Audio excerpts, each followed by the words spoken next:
Here in the Northern Rockies, dark winter months are outlasted in basements, dens, and nooks where kindred souls gather together to share intel, swap fly patterns, and relive the memories from seasons past.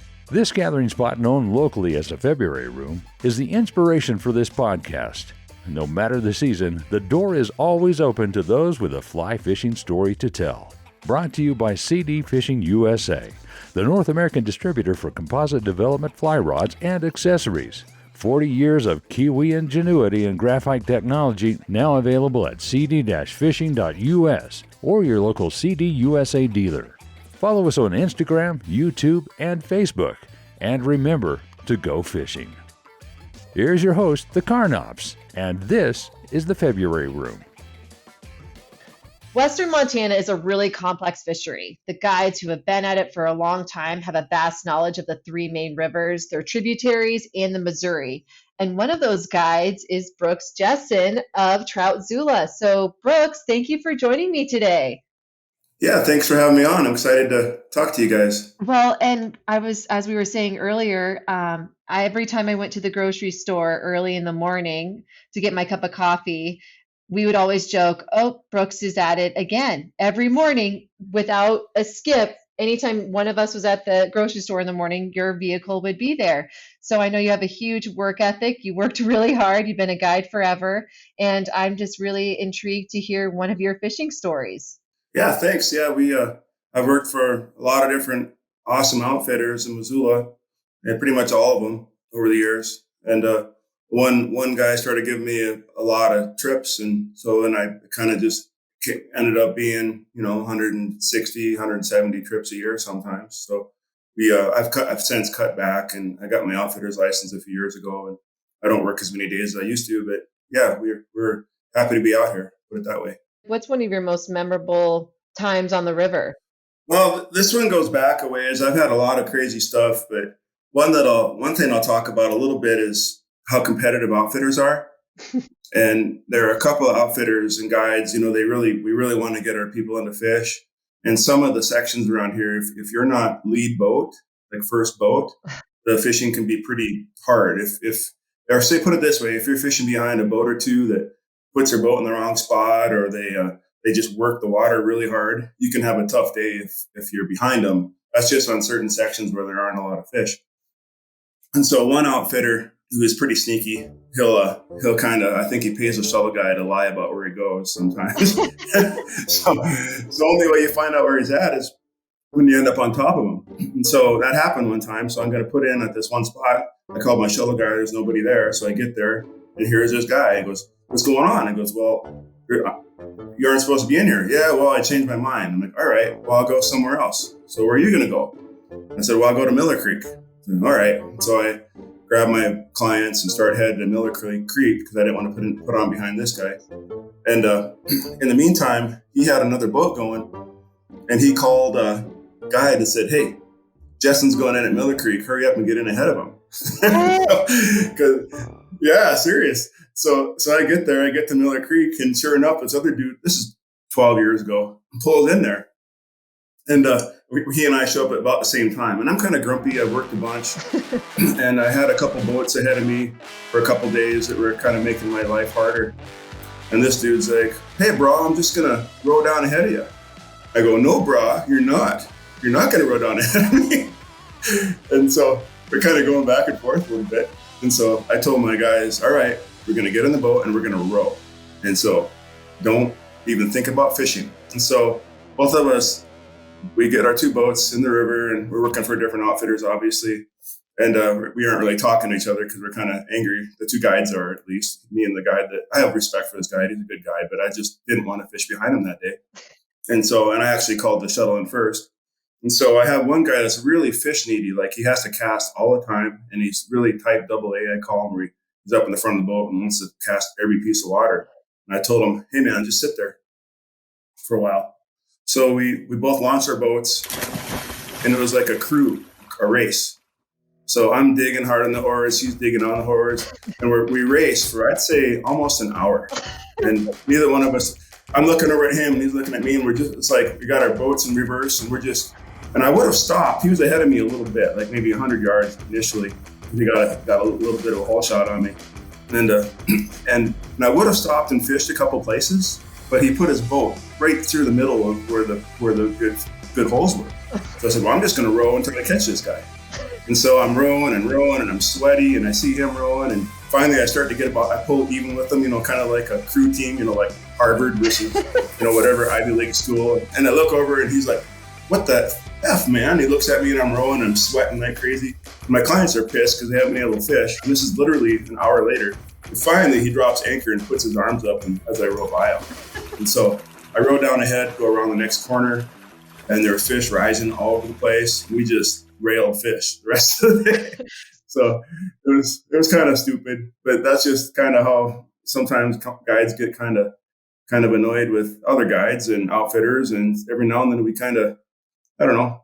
That's just, my clients were happy that they caught a lot of fish, but initially they weren't too happy that we had a little row race for the first hour and a half of the day. But that's just an example of how petty guides can be sometimes. But at the same time, you don't really want to show your clients a bad day if you're behind boats. So certain sections are different around here. You can't just put 5 or 6 boats on a section and expect everybody to have a good day. Put it that way. Well, I imagine you do hit your limit. Like, you're out, like I said, every day I was at the grocery store, you're there. So if you're doing this day in, day out, and you're behind boats and you aren't catching fish, you almost do kind of like, you get kind of Hulk. You're like, that's it. I'm going to get ahead of everybody, and we're going to win. We're going to have you catch fish. I was going to ask you, Right. For somebody who, Justin's always kind of taking me fishing. What is guide and water etiquettes? Like, what do you like to see from other boats? Well, I feel like I don't like piling on behind other boats. So if you're doing Bell, if you're in the Bitterroot, for instance, if you call in a shuttle to say Bell to Steve I, and you get there and there are 3 or 4 guys ahead of you, then I'll go up a little bit. Then I'll go to Tucker, or then I'll go to Victor, or then I'll go to Woodside. So I'll keep trying to look for a hole, right, where I can run my day. And sometimes you have to move a lot. Like sometimes you get to your 6th spot before you finally find a hole on, where you're gonna, because I don't want to put on behind 3 or 4 guys. It's just kind of my MO. But other guys do fine with it. Like they'll let everybody go and fish later, or they'll fish really slow and you're on a different timetable. So I don't always have to be a lead boat, put it that way.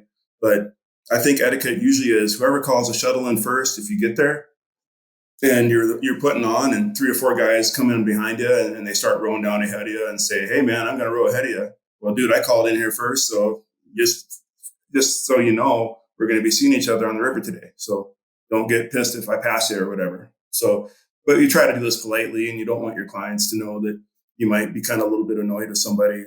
Yeah, trying to find a spot, put it that way. Well, this past summer, Justin was putting us on the Bitterroot, and he put the boat in, and all of a sudden, as we're kind of putting our stuff in, another boat comes in and drops their boat right next to ours. And Justin was getting super upset. He's like, give me 5 minutes to move it. And I was like, well, I don't, for me, I was like, well, doesn't he need to get his boat in? So he's got to put his boat in. And he's like, yeah, but that's just, you got to wait like 5 minutes to move your boat to the side. And I always wonder how that goes. And I didn't know if there's like a silent code of ethics when it comes to getting on the water and letting other people fish certain spots, or if it's like first come, first serve.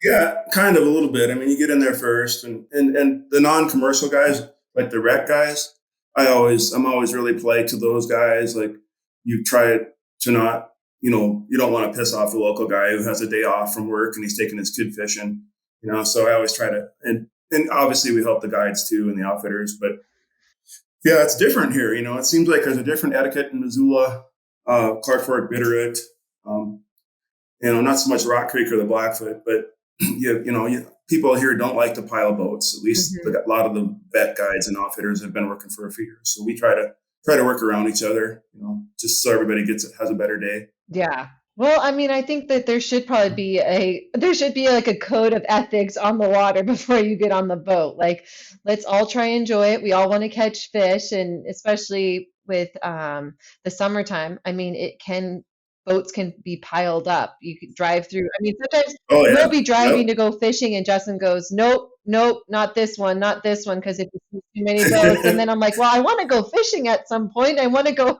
and I do want to get home at a good time. Yeah, So right. tell me, Brooks, how did you get into fly fishing? I didn't really start fly fishing until I was about 18 or 19 years old. I worked at Glacier Park. I got a job working out at East Glacier, Lake McDonald Lodge.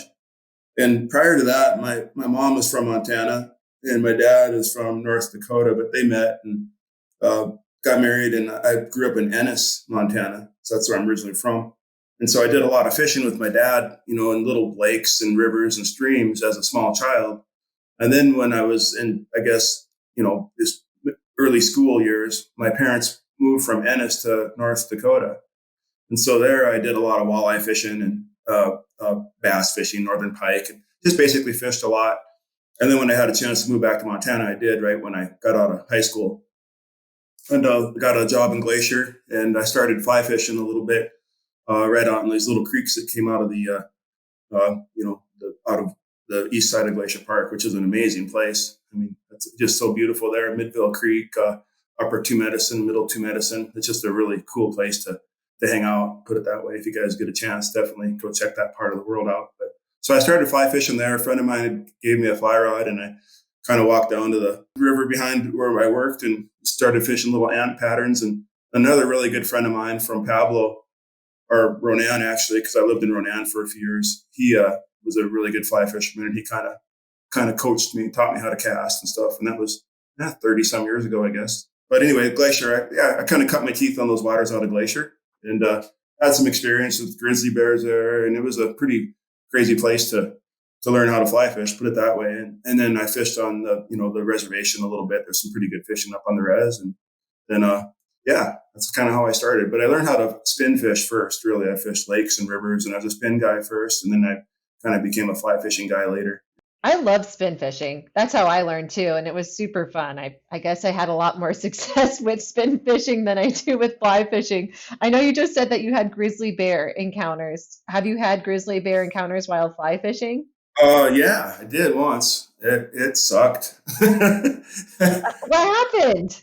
Well, when I worked out of East Glacier, I'd usually work like 5 or 6 days a week, and I'd usually get off work around 3 or 4 in the afternoon.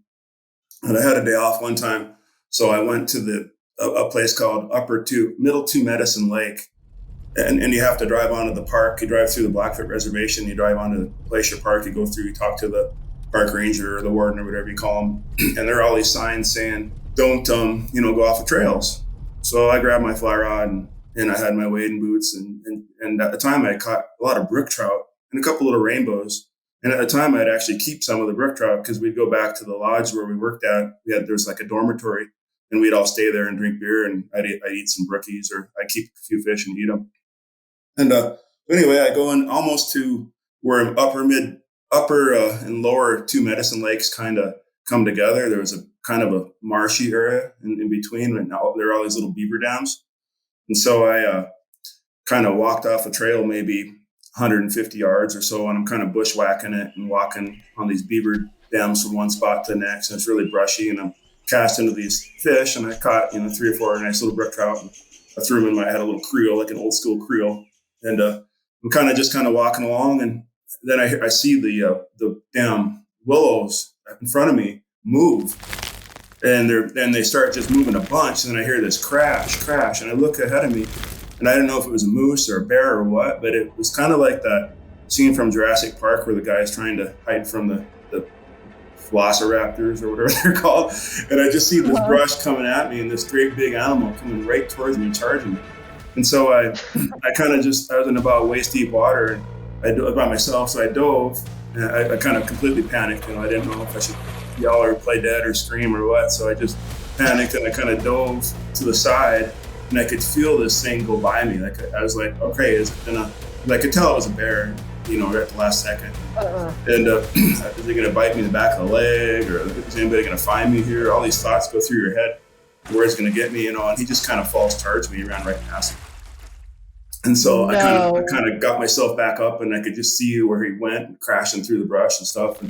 And I was just, my heart I thought I was going to have a heart attack. I lost some of my gear, and like, holy shit, I just almost got killed by an effing grizzly bear. And so it was my fault because I was a dumbass and I hiked like, probably 200-300 yards off the trail. And there are a lot of grizzlies in that, that corridor where out of glacier there, a mini glacier and that whole area. And so I kind of caught my breath and ran back, and I told the warden what had happened. And he was kind of, really angry because as I drove through there, he's like, "How was your day?" "Well, ran into a bear." And he goes, "Well, where were you?" And I told him, and he's kind of pissed at me. And he said, "Well, it probably heard you out there splashing around and thought you were a calf moose or some type of a thing to eat. And then when it saw that you were a human, then it just kept going by you, luckily for me." So yeah, that was a shit show of a day, put it that way. Oh my gosh, it's always kind of curious because you always wonder, like in those scenarios when life and death is presented to you, am I going to fight or flight? And I always wonder what kind of person I would be. Like, would I fight or would I flight? And so I think if there was some bear, I'm pretty sure I would do exactly what you did and just like jump in the water and just like hide and camouflage. It was like waist deep, right? And I was like I thought maybe I can I didn't know what I wasn't thinking, right? And I've had other bear encounters since then, and I stood my ground and did what you're supposed to. And, if it's a black bear, I kind of, backed away. And I've had a few bear issues over the years, but that was my by far scariest one, put it that way. Yeah. Well, I mean, like you said, Glacier, there are a ton of grizzlies there. And I think also, I mean, they do a pretty good job with the park with, trash and stuff, but with so many people and visitors, you imagine that some things, doesn't get thrown away, and those grizzlies might also kind of like the smell of it. Yeah, they get annoyed with people. I talked to another warden or ranger up there, and he told me that he was watching bears one day from a distance, like 2 or 3 grizzlies with his binos, and he said they were like grubbing or trying to eat berries or trying to do their bear thing, and they'd smell something, they'd sit up on their nose, they'd run down into the creek bottom, the brush, and a couple hikers would walk by. Then they'd walk by, and then 5 minutes later, the bears would go right back out in the open and start feeding again. And that would happen over and over again. This warden told me. So, if there are a lot of people in the area where there are bears, it's hard for the bear to get enough all the food he needs, obviously. So I studied wildlife biology at the U too. So I kind of dealt with a few biologists and University of Montana. So it was a pretty cool summer, put it that way, working up there. Well, that must also come in handy having that skill set as a guide when it comes to like understanding the waters and like what to fish for, right? Oh yeah, for sure. Yeah, you can talk about on a slow day or slow. You can talk about the flora and fauna, and I like geology too. I have a minor in geology, carrying capacity, why there are fish here, why there aren't. What rivers have more fish per mile, and kind of explain to them where they're at and why they're there. A lot of people come to Montana thinking they're going to be trout everywhere on the river, and you're like, dude, they're trout are in about 5% of the river. They're in certain spots on this river. Unless it's a river like what the Bighorn and the Missouri used to be, where there's 6,000-7,000 fish per mile, at their peak. And then there'd be fish almost everywhere. But the rivers we have around here, these freestones, they're not just loaded with fish, everywhere you throw your fly to. So it's kind of fun to explain to people why they're here and why they aren't. Yeah, I love on your website, you have the quote, "Some days you catch trout all day. Some days you catch a few. Try to enjoy both." Yeah, exactly. I love that. It's like, hey, I might be paid to take you fishing, but it doesn't promise you the fish of a lifetime. And now a brief message from our sponsors. FlyLab Reels provides silky smooth disc drags at a click and fall price. Paired with mid-arbor spool for quick line retrieval, the FlyLab family of fishing reels is the best value on the river. With 4 models to choose from, priced from $99 to $249, you won't find these reels anywhere other than the local CD dealer or at cd-fishing.us. And remember to go fishing. Right. And that's what I like about guiding fishermen. I used to guide hunters a lot too, and I still guide a little bit of hunting, but fishermen kind of appreciate the whole day for the most part. You got to put them on fish, give them opportunities, teach them new things when they show up, later. But for the most part, people just enjoy being on the river and having trout come to their flies and understanding why they're here. So, you get some guys that are really fish needy and they just want to pull in one trout after another. And you kind of try to deal with those guys in a different way. Maybe take them someplace where like where a mow, for instance, back in the day where you catch 50, 60 a day over there, just, rowing laps with an indicator rig.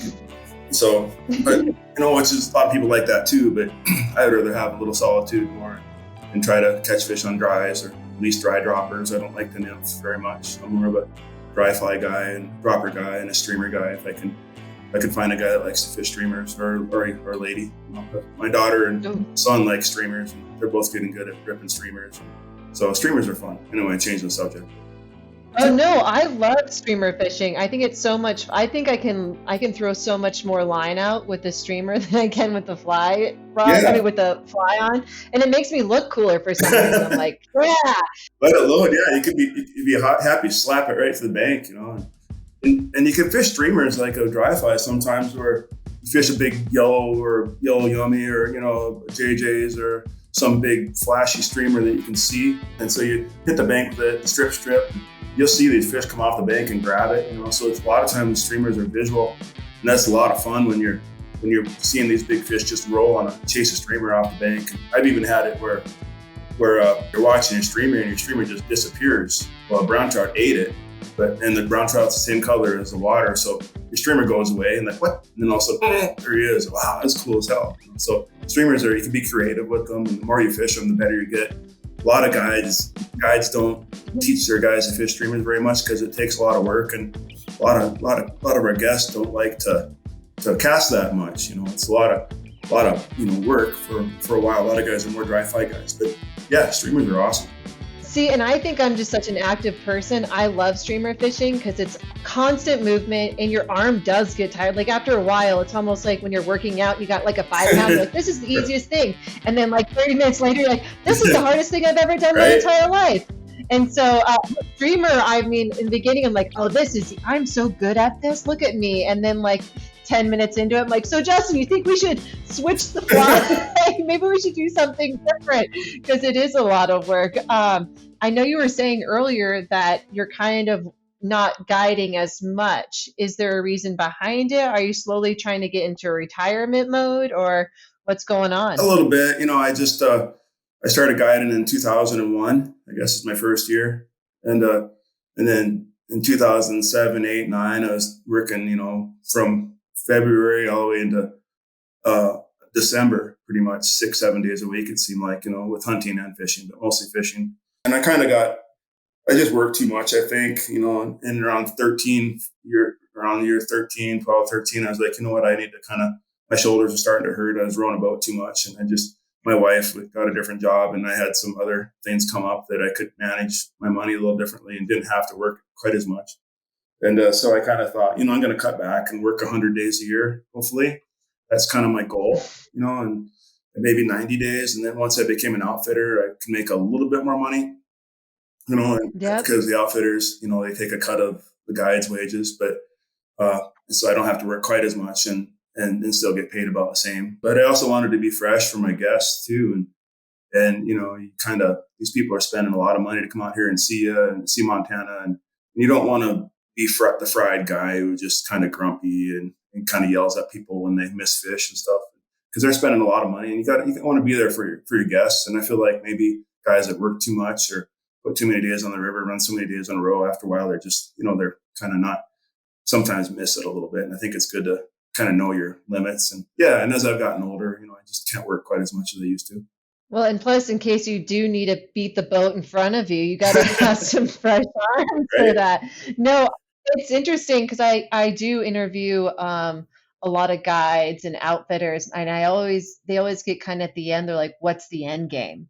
Because I think as guides and outfitters, you kind of go through this evolution of like beginning, like let's get the clients, let's get our group of people who are going to take fishing every year. And then I think you get kind of towards the top, and it's like, how am I going to retire from this profession? Would you say that's probably true, like an evolution of being a guide outfitter? I think so. It's hard work. It's a hard job, just physically, mentally. Get up every morning, clean your boat, get all your gear ready, have your flies, and make a call a shuttle people, find out what kind of people you have, if they can cast, if they can't, matching their expectations, So there's just a lot to it. And so a lot of guides, they work 4 or 5 years and they kind of burn out, and then they go get a different job. But then a lot of other guides, stick it out and then eventually become an outfitter. And then they have people kind of working for them. And it's, I'd say most of the people that start guiding, they probably, I'd say 4 or 5 years, 6 years, about all they really do it. But then there are, a bunch of guys like myself and a lot of other people that did try to make it a career or have made it a career. And it's a great career. I mean, you're just meeting awesome people out on the river, but there are drawbacks too, So I remember when I was working so damn much, I just, 4th of July, Labor Day, Memorial Day, all these days I'd see people rowing boats with their kids swimming and stuff. And I'm like, man, I haven't seen my kids in 7 or 8 days. I'd like to take them down the river. So when you finally get a day off, you don't take your kids to the river or your dogs because you're so tired. And so I got to the point where, you know what, I need to be able to have fun with my family and have them appreciate the river and take them out more often. And so about 5 or 6 years ago, I decided just to not work as much. So I'm still working 100, 110 days, a year now. And I feel pretty good with that. And I could probably do that another 10, maybe 5, 8 years. And then I'm not sure what I'll do, I guess, but play it by ear. So maybe just enjoy going fishing by yourself. I remember when I first met Justin, and this was 13 years ago, and he kind of came off of doing his own outfitting and guide business in Bend, Oregon.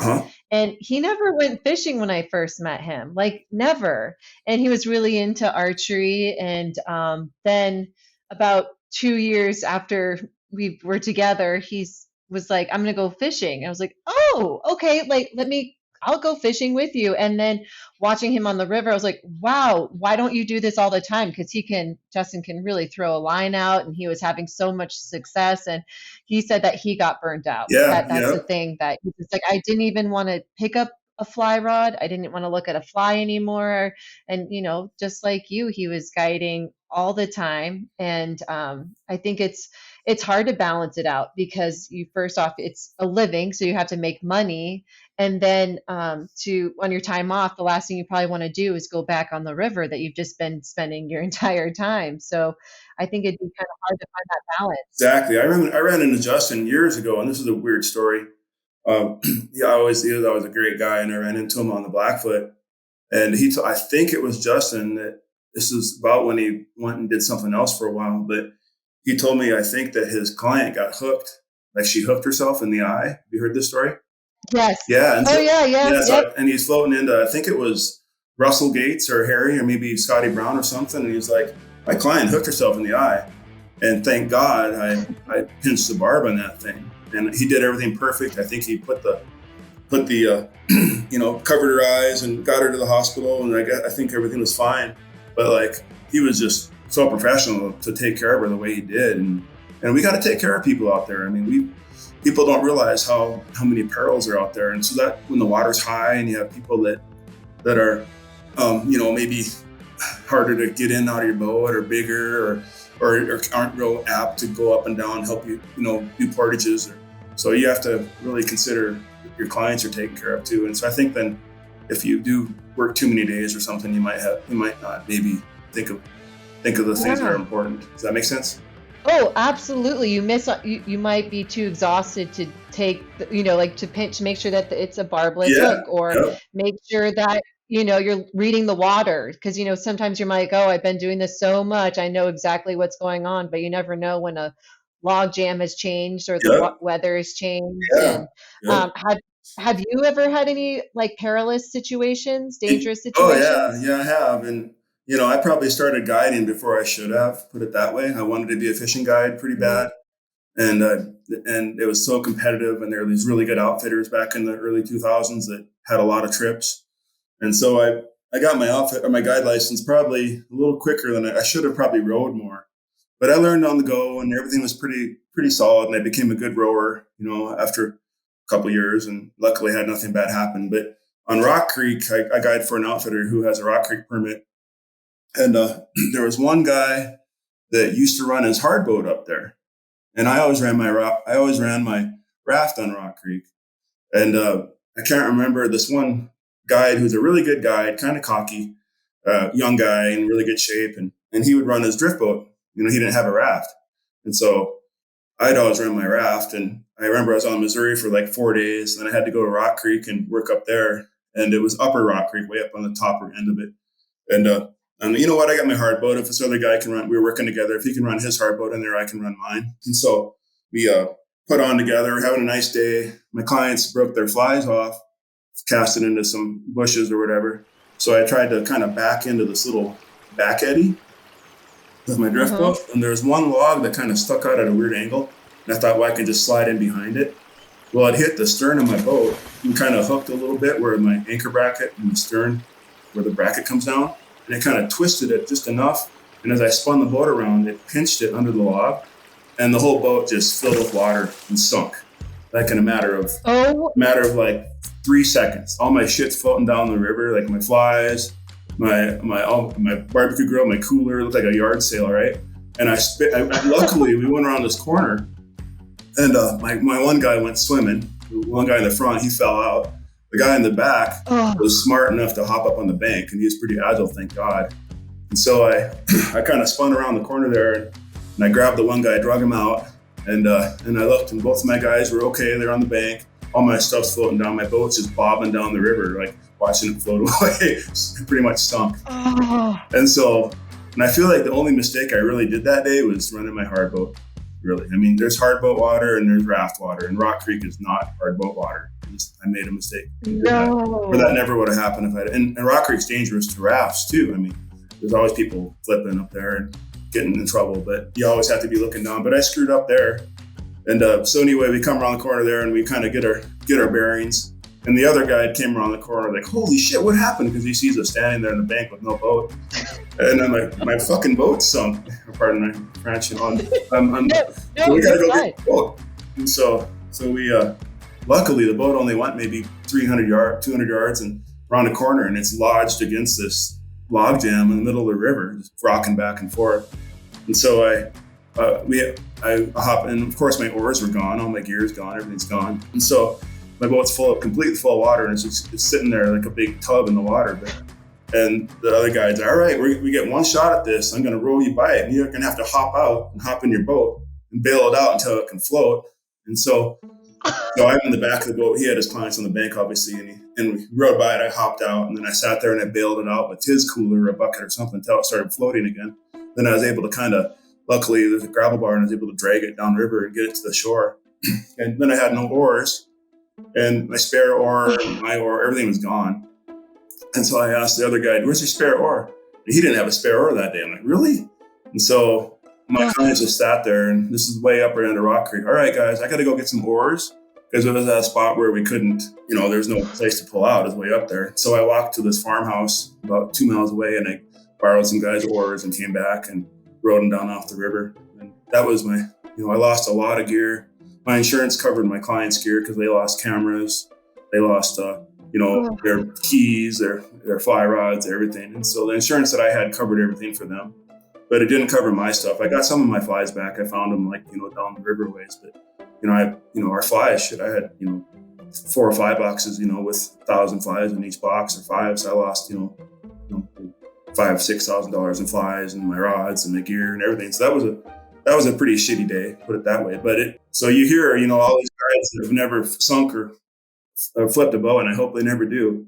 But it seems like eventually somebody, if you've done this long enough, something will happen to you sooner or later. And hopefully you get that one out of the way and your people are okay. And so that's kind of what happened. Yeah. What did your clients, were they upset, or were they like, I'm sorry? They were a little bit freaked out. One of them was pretty okay with it. And the other one was he was the kind of guy that probably, I don't know, he wasn't quite as buff and tough as the other guy. So I think he got cold, and he was more of a, not quite the outdoors guy. The one guy is more of an outdoors guy, and probably, and the other guy was more of a guy that probably worked in an office or whatever. And so one guy was kind of cold and shaken up, and the other guy was, let's keep fishing, so it was a weird day. Holy cow. I had no keys either, right? So my cell phone's gone. And so I had to call somebody to come up and unlock my truck where I shuttled it to, and get some keys so I could bring my rig down.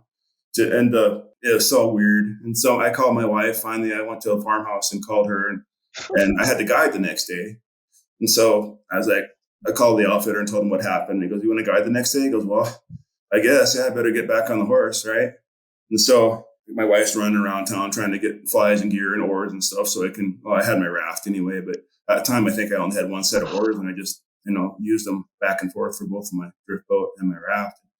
And so it was just a weird day. And so at the end of the day, What an expensive oh day. my God, it was so, yeah. And it ended even weirder than that because these guys were staying at the bottom of Rock Creek. And they were like, "Hey man, let's go have a drink after this day."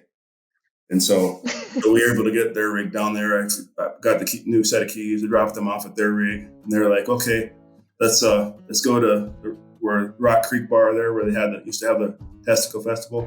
And it was like a Friday night, so we go in there and it's like packed. It was weird. By then it was like 7:38 at night, and they had a band playing and stuff.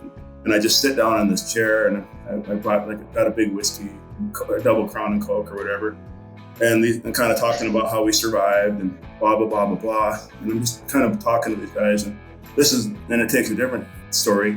This girl that I dated like a couple years before I met my wife, this girl was a really pretty girl. She kind of crazy. And so we didn't date too long. So anyway, in the meantime, I got married, right? And had a daughter and a son, and I've been married about 4 years. And so I'm kind of just sitting there talking to these guys, and this girl kind of hops up in my lap at this bar and gives me this big kiss, like out of nowhere. And I'm like, "Whoa!" She goes, "Oh," I'm not going to say her name, but she goes, "Hey, I'll call her Mary. Hey, Mary, how's it going? Well, Brooks, I haven't seen you in 5 years." And she gives me this great big kiss and kind of jumps on top of me and stuff. I would have caught me out of surprise. And these two dudes are looking at me like, "Didn't you just say you had like a wife and 2 kids at home, blah, blah, blah, blah." And so I'm like, "Oh God, what a messed up day." And so I go, "These are my friends. Hey, we'll call her Mary. These are my 2 guests today. Bob and John will say, and they're from Seattle." And this girl's like, "Oh, how's it going?" And I'm like, "I got to go. Nice seeing you, Mary. It's been a long time. But yeah, I got married, blah, blah, blah, blah. It was so good to see you, Brooks." And so one of those guys asked her to dance. And as I'm like leaving, I look back and they're out there dancing. This girl. So just kind of the weird stuff that can happen. End of the day after my worst boat wreck, people could have drowned. And then I ended up, it worked out okay. I called my wife, got home and kind of told her everything that happened, So she was like, "That was a really tough day." But and there she was, like your wife was scrambling, trying to get you all set up for the next day. And then she went home and it's like, "Well, an ex-girlfriend just gave me a kiss." I'm sure she was like. And the girl was like, she kind of turned into like a biker of sorts. I don't know what the hell, but she, I don't know if you know anything about that bar out there, but it used to be pretty. Testy? Ugh. Yuck. So it was just a weird, crazy day at the end. And no, my wife's cool. And, I tell her everything. So that was my first and really my only boat wreck that I've had. I've had a couple other close calls and stuff, but. How do you get back on the boat, I guess, to say, because for me, I think I'm probably way too sensitive to be a fishing guide because I think I would beat myself up and be like, I'm not going to ever go on another boat. I'm never taking anyone fishing. How do you get out of that mindset? Like, how did you get back on the boat and take clients fishing? You just have to, say, all right, I made a mistake. I'm going to be more careful from now on. It's just, I got it. This is what I do for a living. I can't let this thing, and it was a little bit hard to row again. I mean, the first couple days you think, holy cow, I got to miss this. You're not quite thinking like catch every fish in the river. You're thinking more, what's the safest thing here, and Rock Creek is so fast anyway. And I don't think I had to row too many more days up there, luckily. But yeah, I just hop back in the saddle and it just becomes second nature again. But yeah, it's a lot of guys that have had wrecks like that. It's sometimes they don't go to work for a while. And a lot of guys that when they're older, like my age or even in their 50s or 60s, I've heard of a couple of guys that, at the very end of their career, they got their boat stuck on a log jam or flipped a boat in a diversion and they're like, screw it. That's it. I'm done. So some guys don't recover from a boat wreck, put it that way. Yeah, I mean, it's actually pretty deceiving though. I mean, I'm learning how to row and Justin's taking me, letting me row in August. And, in August, the water isn't high at all. But when you gotta like go under a bridge, I'm so always holding my breath. I'm like, okay, Justin, I just want to make sure I'm not gonna hit anything because it doesn't take too much power to kind of to hit those what do you call them? The Yeah, the pylons or pillars or whatever on the bridge. yes, Yeah. Yeah, totally. you And can't it make, makes me and nervous. it's hard. I mean, you got to be good on the orders, and I think our guests don't realize that pretty much anywhere can be a bad day, and they can get in a lot of trouble. Not anywhere, but a lot of places. And we get so proficient at rowing and moving our boats in and out of stuff that our guests should have confidence in us. But if there's a log that's sunken a little bit, you don't see it. It could spin your bow out. You could kick your oar out of the oar locks, and just for a second, that's usually what happens when people get in trouble is they lose an oar kicks out of their oar locks, or something just kind of weird happens where they drop their oars for a second to do something, with their fly lines or their client stuff or whatever. And it just takes one little. So when you're in a position where something dangerous below you, you always have to not worry about anything else other than being safe. This is why you need a guide who's done it for a long time, because they get all of the kinks out of their belt. Yeah. It's almost like you went from white belt to black belt. So I'd rather go with a black belt guide than a greenhorn. Brooks, if people want to reach out to you, they want to start booking some trips with some amazing adventures with no perilous, dangerous situations, what's the best way of them reaching out to you? Oh, just go on my website and then send me an email or give me a call. It's troutzulamontana.com. Just like it sounds. I lived in Missoula and I caught a lot of trout, so I just named it Trout Zula. And that's also my Instagram is Troutzula. They can get a hold of me there probably. So troutzulamontana.com, and they can give me a call or send me an email. So yeah, I don't have automatic booking on my website, but I do have, you just get a hold of my wife or I, and we'll, definitely try to get some people out there. My son and daughter help a lot. They run shuttles. My son and my daughter does lunches, and he was going to row a little bit for me last year, but COVID year, he didn't get his guide license. So he might get his guide license this year. We have some, a few bookings coming in and stuff. So and my wife helps a ton. So it's kind of a family business. We're just trying to not be huge, just put a boat or two here and there. And like Justin works for me every once in a while. And we're just trying to keep ourselves busy and maybe do a couple boats here and there. But I'm a small outfitter and guide, and I don't want to put a ton of boats out there. Just that's not our MO. So, but thank you. I love it. A family that fishes together, guides together, stays together. I like that kind of whole family unity thing. Well, I really appreciate you taking the time to talk with me today, Brooks. And maybe I'll be waking up in the mornings and seeing less of your car over in the fresh market. Go to thefebruaryroom.com, where you can access a complete library of our podcast and read more about our guests, their fishing stories, and favorite fly patterns. We're always looking for exceptional fly fishing yarns, and if you have one to spin, shoot us an email at info@thefebruaryroom.com. The February Room is always free, but if you feel like throwing a nickel in the pond, we appreciate any additional listener support. For companies and individuals interested in sponsorship opportunities, please contact us for our media kit. Thanks for stopping by the February Room, and we'll see you down here next week.